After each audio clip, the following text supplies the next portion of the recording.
What? Nagahulot ng barangay mo. May nasabi akong kaaway. Ano? Ara. What's up, everybody? Hello, everybody, and welcome to another episode of The Comfort Room. The Comfort Room. Ba't di ka na gumaganon? Ha? The Comfort Room, The Comfort Room, The Comfort. Ikaw na, isang Ulit. echo lang. The Comfort Room, The Comfort. Kasama ka na, conjugal. Okay, 1, 2, 3. The Comfort Room, The Comfort. Kasama ka. Galing. Wow, prenup. Okay na, game na. Magsimula na tayo. Okay, so for today, wala lang, babati lang kami. Charay. Joke lang. Hindi, balikan na natin yung mga nag-propose sa ating... Oo nga. By the way, sa mga bagong nakakikinig, meron tayong Facebook group, Yes. The Secret Tiles. The Secret Tiles is Type nyo still lang yan, The Comfort Room, The Secret Tiles. The Secret Tiles. Yan. So, shout out sa ating mga Jebs. Nasa The Secret Tiles pa rin hanggang ngayon. At Yes. patuloy pa rin silang nagpo-post. Yes. Kahit hindi kami masyado nagpo-post ni Gerald. Ito medyo dated yung post na to bago pa tayo may-engage na to. Pero, Oo, okay. ang dami pa rin nilang humihingi ng advice at nagtatanong. Okay. So, ngayon, ano? Ngayon ay sasagutin na natin ang isa na namang anonymous member. Anonymous. Anonymous Okay. member. From Anonymous. From anonymous member. It was sent during June. June siya na-send. Okay. Pero interesting kasi yung topic and then just in case mapakinggan mo to, you can always post sa group kung ano na nangyari na update. Ooh, okay, curious Ganon. ako. Okay, G-game. Okay, from anonymous member. Hello mga ka-Jebs. I need your advice and opinion. Okay. Am I being gaslighted or manipulated? Oh. I'm a 29-year-old female. I have a 39-year-old boyfriend. 10 years gap. And we have been together for 4 years. If you don't count the breakup we had 3 years ago. I'm planning to leave him, but I'm not sure and just want to get your opinion to ensure that I'm not overreacting. Uy. Over the past 3 years, whenever I open up to my boyfriend about things that bother me, he gets annoyed and makes me feel like the bad one. He always say that I'm shallow and making a big deal out of small things. One example is that he has a female coworker who gave him the nickname Baby Cakes. I told him that I wasn't comfortable with someone calling him Baby Cakes.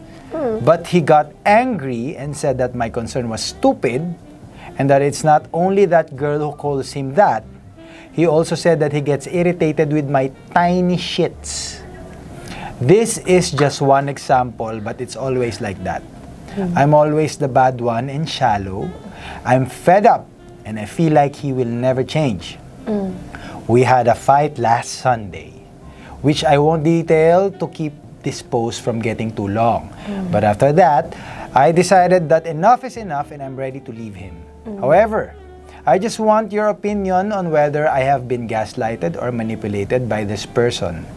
I have been diagnosed with generalized anxiety disorder, GAD, because when I am upset, he refuses to talk to me and can ignore me until I make the first move to reach out. Okay.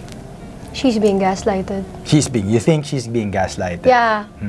And Let's not use the manipulated because manipulation, we need more details. more Diba? details eh. Okay. Maybe gaslighted. Just lighted gaslit. She was Gaslit. Gaslit. Okay, she was gaslit. You think so? Bakit? Kasi he's turning things around. Diba? He's basically turning things around na parang, why won't you even listen to your girlfriend? Yeah.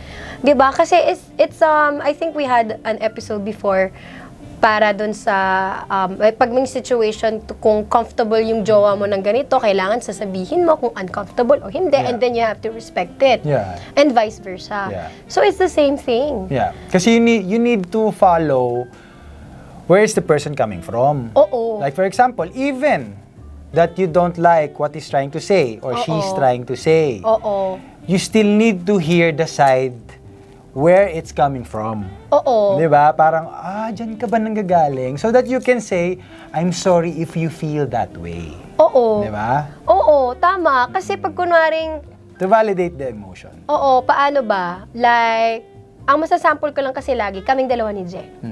Pag kunwaring, there was a stage in our lives wherein, si Jack kasi when it comes to movies na lang, making movies, pag kunwaring, ako kasi, like if I have kissing scenes when I did Momol Nights before, si Gerald mas matagal na siya sa akin sa acting. Mas matanda. Mas matanda kasi siya sa akin. So, kumbaga parang buhay na siya at lahat, nag-aaral na siya, tsaka pa lang ako pinanganak. Wow! Ha? Hindi, kinailangan ko lang kasing, Wow! kailangan Ancient? Relics? Yung kumbaga, parents ko, mag-holding hands pa lang, buhay na siya. Wow! Oh, sorry, we were there. Ganun pala. Hoy!